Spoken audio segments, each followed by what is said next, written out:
Hey, Stuart, how's everything going? Hey there, David. Did you make it to the Hamptons yet?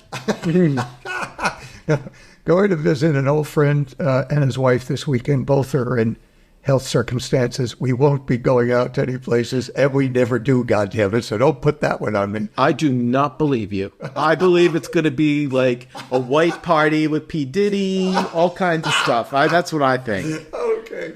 But not going to happen, but I like your humor. Well, I had to start on a humorous note, Stuart, because I don't have anything humorous to say about what is going on in the Windy City in that convention that is in. First of all, let's talk about where it is occurring in Chicago. First of all, you're hitting something now with the Chicago Convention. I didn't look at it, so all this is going to be new information to me. Well, you'll have a reaction, I'm sure, to some of the things I'm going to say. And first of all, Chicago has been run by the Democrats for over 100 years. The state has been run over 50 years. The governor, J.B. Pritzker, is a trust fund fatso who has run the state into the ground, raised taxes, done nothing about the crime and disorder in Chicago. The state is a mess. It is a fiscal disaster. Businesses are leaving the state. It is one of the lowest broad ratings, but he's really fat and has a lot of money. When are you really going to get nasty? Oh, I'm only just beginning. And the city of Chicago has had a string of Democrat mayors, many of whom have been African American. The last one, Lori Lightfoot, was a complete disaster, but she was nothing. At one point, she even said she wouldn't speak to anyone but black reporters. This is the kind of nonsense that goes on in Chicago. And the current mayor, Brandon Johnson, was a surprise winner. He's one of the most progressive mayors out there. He makes de Blasio look like, Barry Goldwater. He was a teacher in the teachers' union movement. He supports defunding the police, and he has done that. He is a pro-Hamas mayor. He has condemned the state of Israel in favor of the Jew haters like AOC, Cory Bush, and all those Democrats. He has been a radical beyond words. How he got elected, I don't even know. They're now claiming that the city's murder rate is down, but the city's murder rate is at 350 murders so far this year. The murder capital is Chicago. They're on the Magnificent Mile, where there's all the luxury stars and all the rest. They are, they're vandalized, they're shoplifted, there's carjackings.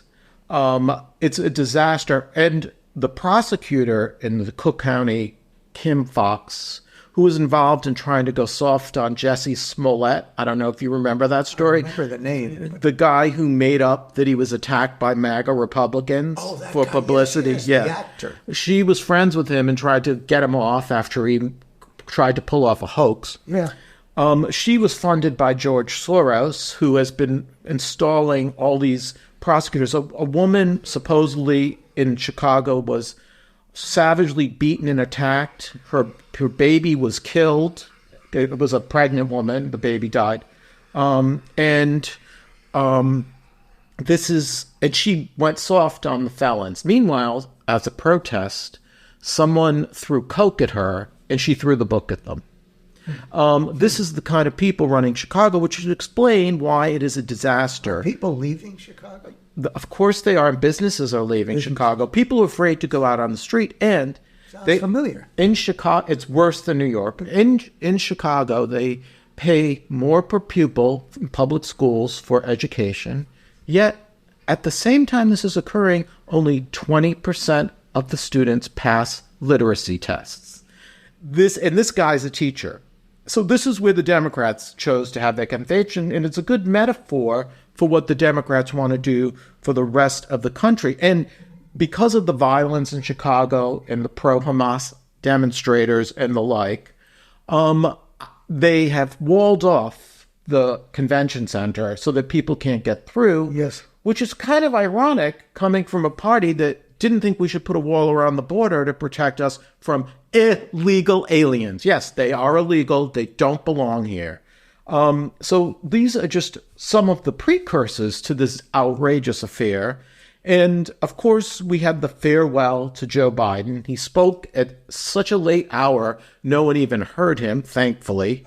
And a lot of Democrats were on TV saying how he belongs on Mount Rushmore. I don't believe that. I mean, I'm just shocked. Did they said it, or yes, they said so? They did. Senator Amy Klobuchar said it. Really? And she's actually somewhat reasonable. Yes. And also Chris Coons from Delaware said it, amongst others. Now, it's kind of ironic that they want to put this guy on Mount Rushmore, the father of Hunter Biden, a felon, a drug addict, who slept with his dead brother's wife and turned her on to crack, who had illegitimate children, didn't pay for them, and Biden has referred to Hunter as the smartest person in the room. Meanwhile, he's on his way for a tax evasion conviction, and he's been in the room at the Biden White House making decisions and involved in policy. This is the Biden White House. And who's on the Mount Rushmore? Thomas Jefferson, George Washington, Theodore Roosevelt, and FDR, I believe. That's who was there, right? Well, the Democrats want Thomas Jefferson stripped and taken him down. They want all this to take the statues away. Right. The whole thing. Because he didn't free his slaves when he died, and he had a relationship with a slave and had babies with her, supposedly. I mean, I think it's all true, but... Yep. And also, Theodore Roosevelt has been branded a racist and canceled by the left wing. Of the statue in front of the Museum of Natural History. Disgrace. There was no reason for that. No, there wasn't. And it's kind of funny that, rather ironic that they go so crazy about people from the past, and now they've been talking also about Kamala's husband. I think his name is Doug Emhoff or something, and how he's an example of modern day masculinity and the antithesis of toxic masculinity. Okay. He's a hero, according to them, because he's married to Kamala. Okay. That's kind of funny. But did you know that Doug cheated on his first wife with the nanny and impregnated her? I knew he had an incident or a series of incidents. I didn't know with whom. Does that sound like modern masculinity? He sounds, in a way, like a modern-day example of Thomas Jefferson, who also had babies with a slave. I mean, he is a literal modern-day slave master, okay? This is who the Democrats and the feminists, consider to be non-toxic masculinity. It's kind of hilarious, okay? It's hilariously sad. Now, I have gone crazy already, and I haven't even hit the tip of the iceberg. Who was one of the prominent speakers at this convention? Oh, yeah, Senator Bernie Sanders, okay? We refer to people who support Trump, a lot of the liberals, as dumb, deplorable, uneducated. Who supports Bernie Sanders and AOC? These people can't be smart. Bernie Sanders honeymooned in the Soviet Union, where 30 million people were either starved, killed, brutalized, murdered, more than Nazi Germany. And this is the country he decided to honeymoon and emulate. And he wants to bring the Soviet system here to America. He has been a senator for years. He is ineffective. He never gets anything done. He's a crank. He doesn't get along with people. He's ran for president, and the only reason why he got any votes is because people wanted to protest Big Mama Clinton, which I can't blame them over. And this is who gets a speaking spot at the Democrat convention.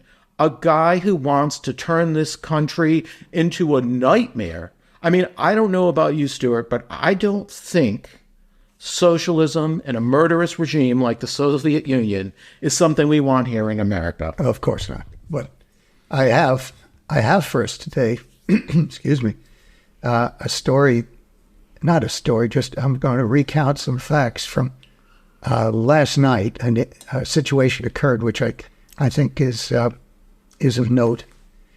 It starts several weeks ago when I received an email from a fellow named Miguel Coyula. He is a Coyula. He's vigorously independent, low-budget filmmaker, a Cuban filmmaker. I had been in his first film 21 years ago. It was called Cucarachas Rojas, Red Cockroaches. It went on to become a cult favorite, and the thing still plays in the U.S. and around the world.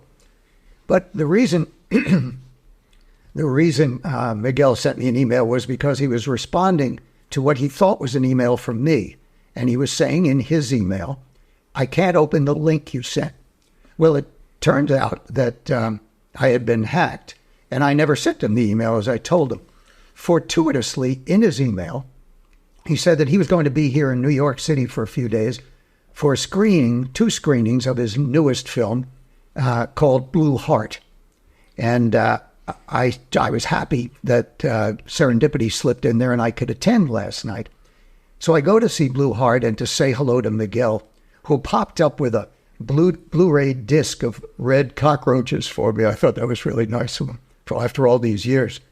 And I don't have anything to play a Blu-ray disc on, but well, that's for another day.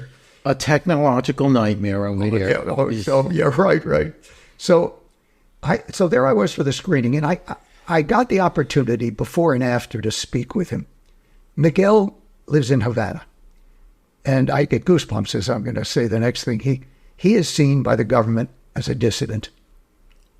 He was asked by a Cuban official early in his filmmaking days to speak with that official, and Miguel refused.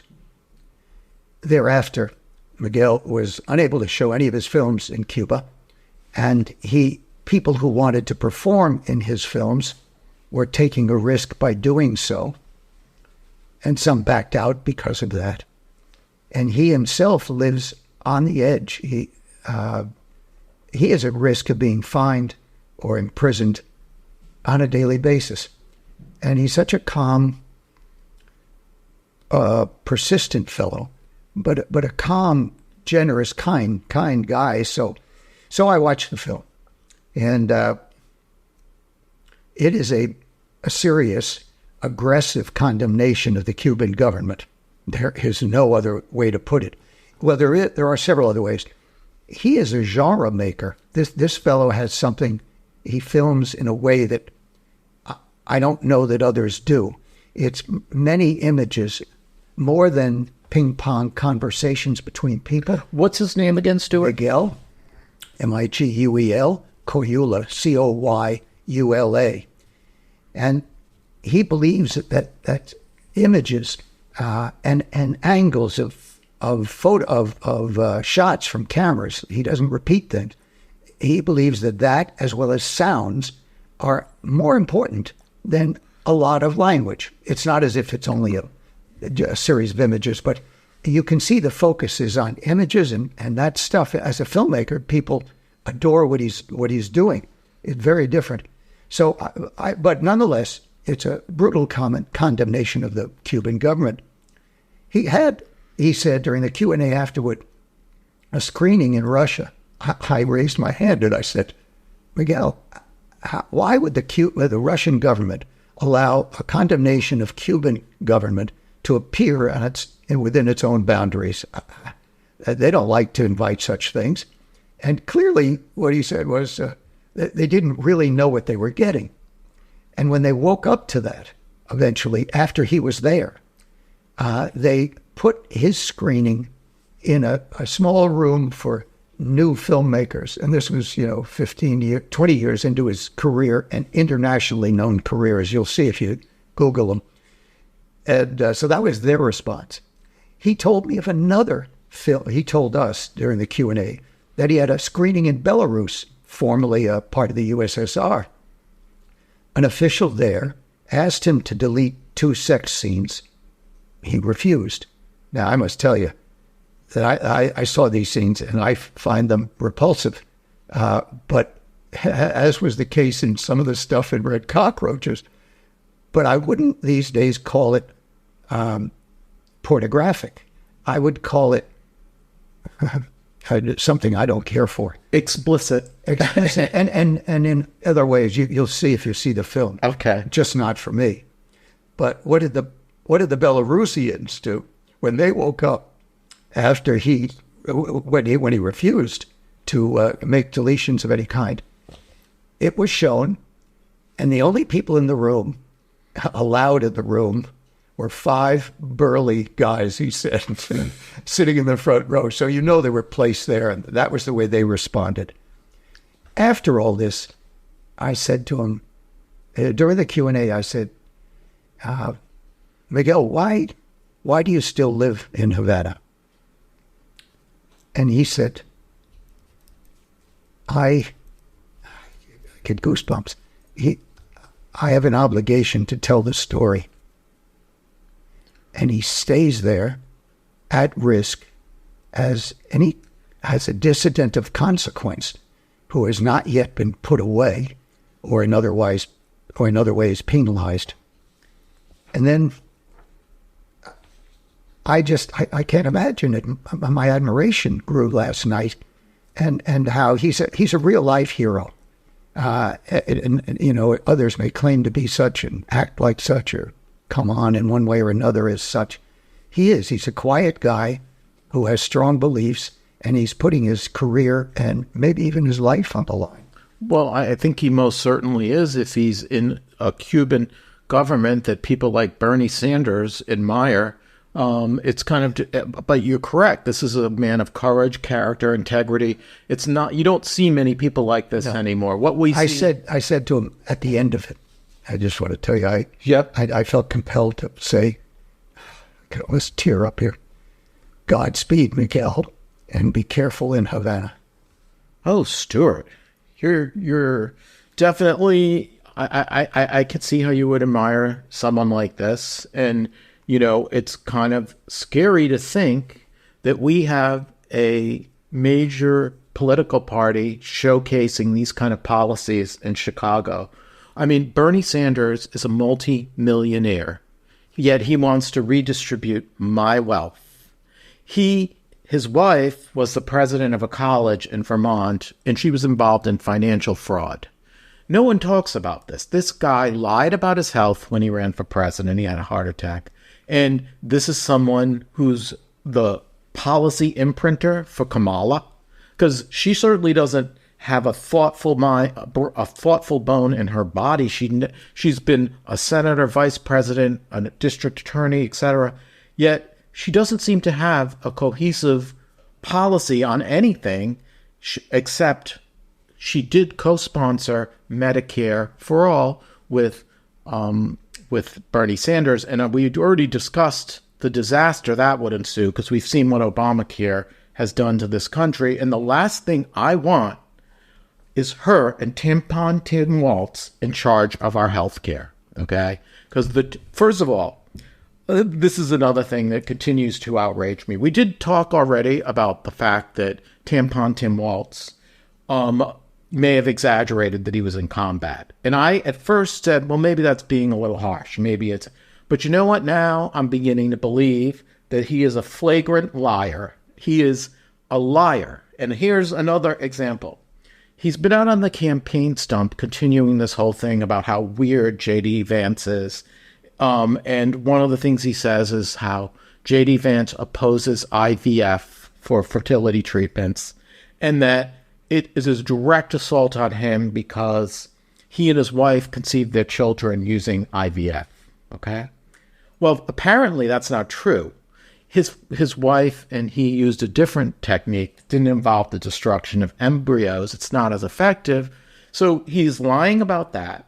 Not only that, J.D. Vance does not oppose IVF treatments. He's lying about that. So we're now seeing a pattern of lying about really kind of trivial things, frankly. And what also find disturbing about about Tampon Tim is I've already mentioned how he obviously funded putting tampons in the men's room in public schools for reasons, a priority I do not understand. But he signed a bill allowing people to perform gender alteration surgery on minors. Gender mutilation of minors. This guy is sanctioning what Dr. Mengele did. He experimented on people. Who in their right mind would do that to a child other than some moron, a football coach, who mocks J.D. Vance for going to Yale, but where did he go to college? Oshkosh University? This guy is not an intellect. He is one of the weakest choices for a vice president that we've ever seen, and he's obviously very, very much obsessed with reproduction of juveniles, with the tampons, the gender mutilation of them, and all this bizarre gender-bending nonsense. I almost wonder if he's a groomer or a pedophile. He is a football coach. Maybe he's just like Sandusky. Oh, please. I wouldn't be surprised. He's a creep, a full-fledged creep. And I don't really like J.D. Vance. I think he's an opportunist and a scumbag. But I have to say, once again, I'd rather have a well-educated guy who wrote a book as my vice president than some moron who went to Oshkosh University who allowed the city of Minneapolis to be burnt to the ground so that his campaign contributors could buy the distressed properties. This guy is scum, and he should never... This is a reflection and a stain on Kamala, as was her economic plan. Now, Trump is calling her a Marxist, a socialist, all this stuff, and overplaying it. But liberal economists have referred to her price gouging plan as nonsensical. The New York... And first of all, they said that, we had inflation because of policies of easy money, the COVID lockdowns, all of it. There were a lot of factors, and Biden's massive spending spree. Okay? She's trying to run away from it. Now she's claiming that it was price gouging from, food makers and the like. No mainstream economist supports this. And this isn't just conservatives. It's the Washington Post, one of the most liberal newspapers in the country, called her plan a populist gimmick. This is the kind of shallow, vacuous California nonsense that she comes up with as an economic plan. Her and Tampon Tim I don't want them near our children. I don't want them near my health care. I have no reason to vote for them, even though their opponent is one of the most repulsive people I have ever come across in my life, who continues to make a complete buffoon of himself.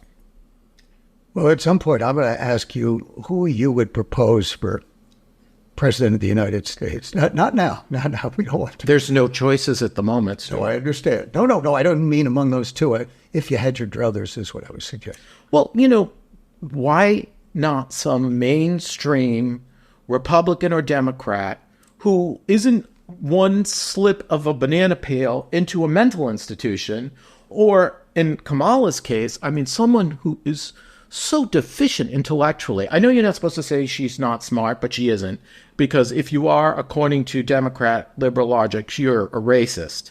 But she went to Howard University. She went to some crappy law school no one's ever heard of. She failed the California bar. She has been a laughingstock as vice president. She did nothing in the Senate. She is really, and in all these years in policy, she doesn't have any other than Medicare for all, eliminating ICE, allowing people to storm our borders, raising taxes through the roof. She is not a thoughtful policymaker. She is not presidential timber. And trust me, as bad as Donald Trump is, I do not think this Windy Cindy gas bag bullshit that we're seeing is going to fly. I really don't. I don't even know. I'm so disgusted. I can't even say it. And who else? I'm gonna stop for now because I have more to say about this Democrat Windy City nightmare. But I think we need to add some positive light into this situation, and it's not coming from me. I'll tell you right now. It's going to come from my friend in the Hamptons. No, look, I had another item I wanted to speak about, as you know, if we had the time, and this one is I think you could entitle. Let's see. Did I bring the wrong one? Let me see. Yeah, no, well, let me. Oh, here we go. Yeah, I call this thing this little enterprise I'll describe, the little engine that could. But the organization is a nonprofit called the Purple Hearts Reunited. Purple Hearts Reunited. It was founded in 2012, and its mission is to return Purple Hearts and other medals of valor to the recipient, or if the recipient has passed or is unavailable, to another appropriate family member. Purple Hearts, since 1944, are awarded only for injury or death resulting from enemy action, and you can imagine that they're valued in America and to most Americans. The organization Purple Hearts Reunited was founded in 2012 by a fellow named Zachariah Fike, F-I-K-E. He remains the executive director. Zach has spent, and I've met him and one of his associates some years ago. Zach has spent over 26 years in the military, including stints in Afghanistan and Iraq, and he was awarded a Purple Heart for wounds suffered in Afghanistan. I met him, and that's, I guess, yesterday was when I started thinking this organization is the little engine that could. But here's how it works. People, I don't know what started this exactly, but people started to send him medals of honor, and including the Purple Heart. And these medals are found everywhere. They can be in estate sales. They can be in storage lockers. They're found in the garbage, not just Purple Hearts, but other medals of honor and just of merit. They can be buried underground. They're found there at flea markets. And sometimes they've been heisted. They're found in the hands of thieves. And the mission of Purple Hearts Reunited is to get these things together, find out whose Purple Heart it is. That is not necessarily a simple matter. Most medals of honor do not have the name on it of the individual. Some have a registration number, but not all of them.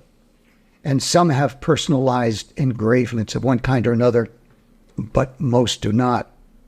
So the Purple Hearts organization enlists the aid of volunteers all over the country to conduct research and try to find the identity of the recipients. Then they gather the Medal of Honor, not the Medal of Honor, Purple Heart or other medals of valor. Sorry if I misspoke before, but other medals of valor. And they gather, when they have identified the individual, have identified a proper recipient, they put it within a frame along with other pictures and segments of newspaper articles related to that individual. It's a beautiful pictorial history of that individual. And they go and they help conduct a ceremony at the hometown of that individual or the recipient. And that is attended sometimes by the press, always by lots of locals, and of course family members. And they do that. And I just think it's such a small organization. It's really Zach and others he can recruit on a case-by-case basis, plus this legion of people who help him in the research.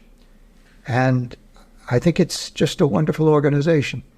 So it's Purple Hearts Reunited, and thanks, I say, to Zach Fike and all he does, and he continues to do as an active duty soldier. You know, that's kind of honor. I mean, once again, you're bringing up someone of character and honesty.